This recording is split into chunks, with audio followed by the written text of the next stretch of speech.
Why do we need to spend taxpayer dollars on investigating whether or not the guy's a liar or whether or not he's fit for public office? The man should resign, and we should move on and put someone else there that's fit to serve. I don't condone his activity. I think he should resign. House Majority Leader Eric Cantor this afternoon saying Anthony Weiner should resign. Republican Party Chairman Reince Priebus saying Anthony Weiner should resign. Neither man thinks this person should resign. Senator David Vitter, the hooker guy. And yes, I keep his picture in my office. Keeps me grounded. Here to help me understand the Republican Party congressional leadership and party leadership saying it's totally kosher for this guy to be in the Senate, but Anthony Weiner must resign, is a man who is earning his keep tonight, MSNBC political analyst and former RNC chairman, Michael Steele. Oh, Mr. Steele, please help me out here. Look, you don't want me to give you the insights on the leadership, that's for sure. Well, I don't think they'd appreciate my views that well. But do you think they're wrong in this? I think you're right. I think you're right. I think there's a level of inconsistency here, to be polite about it. I've always felt very strongly that when you have been blessed with the public trust through the vote of the people in your district or your state, you honor that trust every day. And whether your name is Vitter or Weiner, and there's a whole commercial we could probably do on just those two names, the reality of it is, in fact, that trust applies to you too. And the consequences of breaking that trust should be equally applied to you. So I heard what the chairman said today, and I thought it was a little bit not right. You can't look at one case and say that this behavior warrants dismissal or you should quit, and look at another one that may be a degree or two more egregious, and not see that same requirement of removing yourself from office. So a pox on both their houses, because it violates the very public trust that the people sent them to Washington and to their state capitals to uphold. Anthony Weiner, to me, it seems important to me that Anthony Weiner does not have a political hypocrisy problem here. He's never campaigned as a family values guy. He's never said, vote for me because I am a sexual morality role model and because my ideas about sexual morality are superior. And to me, that makes it less newsworthy. Well, It's newsworthy that he lied, and I think that it's an important issue with his private life. But this hypocrisy matters, I think, doesn't it? No, it does. And you raise actually two interesting points for me. One goes to an argument that I've made inside the party for a good 15 years now, and the other goes to your first point, and that is, I don't know if Vitter or Ensign or any of these gentlemen ran saying that I'm morally superior, I'm a better family guy or family man. Yeah, everybody puts out the images of their families and together, and the kids on the front porch and all of that. And I wouldn't necessarily extrapolate from that But this gets to the second point. Can I just make one quick factual point, which is that they both said that Bill Clinton should resign from office because of his affair, and both of them, certainly David Vitter even more recently, but I also think John Ensign sponsored amendments, sponsored legislation so that gay people can't get married. So right, and again, I mean, and I get that in the context of once they're in office. But the question is, how did they approach that? And maybe they made those points. And this gets to my second point: is I've always had a problem with any political party espousing a morality that they are not ordained to espouse. In other words, I go to my minister, my rabbi, my imam to have my faith lifted, to have that moral code instilled. I do not go to my politician for that.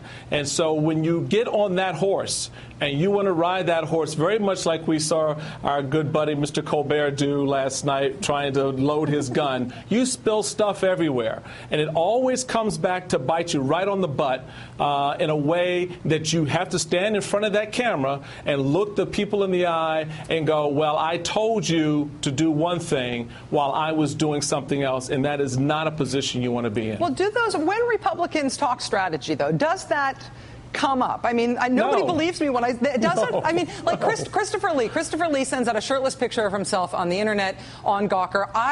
Nobody believes this is true, but you can check with my staff. The notes are there from our news meeting. We would not have put that on the air. It would not have been newsworthy, in my estimation, had he not resigned. His resignation made it newsworthy because he took an act that affected the United States House. But other than that, I think it would have been private. Republicans can't see that they're buying themselves a little insurance by laying off about other people's marriages?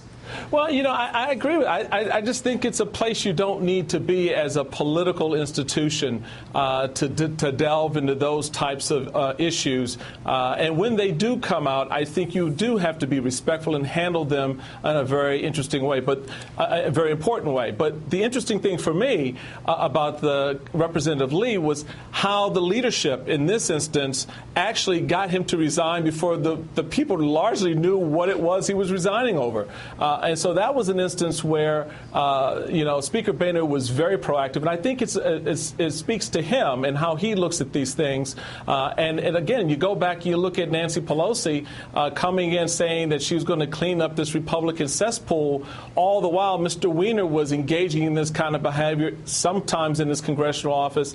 That's the type of hypocrisy in politics when we get on that slippery slope of being holier than thou. But when Nancy Pelosi found out about this, she's demanding that there be an ethics investigation. That's now. I'm talking about then, and this is the point. But this is when as soon as she found out about it, she called for the investigation. What else should she have done? I get that totally. I get that. But what I'm talking about when Pelosi ran, when the Democrats ran to take control 2 years, 3 years, 4 years ago, they ran on this issue. We're going to clean up the cesspool. These flagrant violations of ethics rules within the House. All the while, members within their own party were engaged in that activity, and that's why you need to be very careful in how you go to the public to approach these issues, because they do come back to bite. I think people screwing up is inevitable in life and in politics. Maybe more inevitable in politics because people get into politics who think very highly of themselves often, and that often goes along with bad behavior. So I think that's going to happen. I think the ethical issue is how you handle it when it arises, and that's why the Reince Priebus thing actually makes my eyes cross. For him to say, John Ensign, who knows, David Vitter, who cares, but Anthony Weiner, he's got to go. I feel like that is almost an unpardonable humiliation for somebody in the position that but the thing is, the other side of this coin too, Rachel, is the fact that he's the party chairman. So he's not going to throw his guys under the bus. That's the politics of it. Just as the Democrats didn't want to throw the Louisiana congressman with $90,000 in the freezer under the bus, they wanted to promote him. The fact of the matter is, the political institutions, when one of their own gets in that crosshairs, does tend to try to protect them and others in some manner. I think to your broader point with respect to both Democrats and Republicans, enough is enough. When you screw it up like this, you got to be prepared to pay the piper in a big way. And with respect to Representative Weiner coming on your show, looking you in the eye, and lying directly to you and ostensibly the American people, that is an unpardonable sin as an elected official.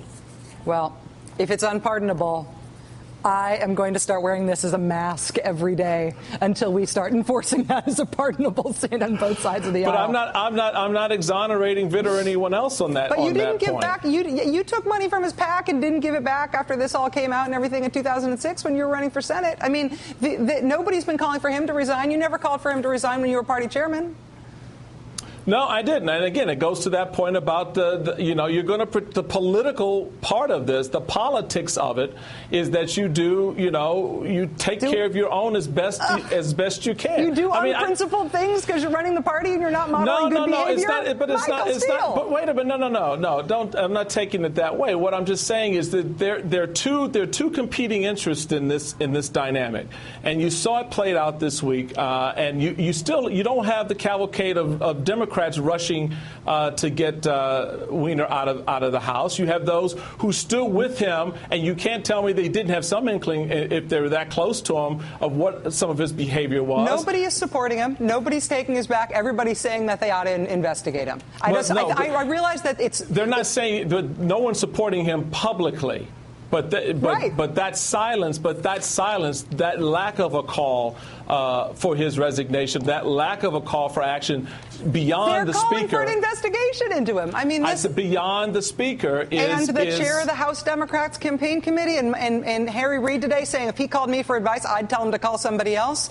No, I understand that it's a sort of pox on both their houses is the popular thing to do here, but the Republicans have such a bigger problem on this, name David Vitter, than the Democrats do on Michael Weiner, Anthony Weiner. I just on that final point, I think the one thing that Cantor and others have said is true. At the end of the day, and this will be the case for Congressman Weiner, it will be the people of his district who will ultimately decide his political fate. If he decides to stay in the office and run for re-election, they will have the chance to cast their opinion, their vote, one way or the other on his behavior and his actions. The same was true with Vitter. The same has been true for others. In the case of Ensign, it was very clear that was beyond anything the voters were going to do. He had legal and ethical committee issues that were about to come pouncing on his head. So he took that way up. But I'm just saying, ultimately, it all comes home to roost for these guys, either at the ballot box or in their caucus in some way. And to have Reince Priebus saying that Anthony Weiner's the guy who has to quit, but John Ensign, oh well, he went on his own terms. Man, this is a Republican This is a Republican problem right now. Michael Steele, MSNBC political analyst, former RNC chairman. I enjoy talking to you very much when we agree and when we disagree, sir. Thank you. Absolutely, Rachel. All right, we'll be right back.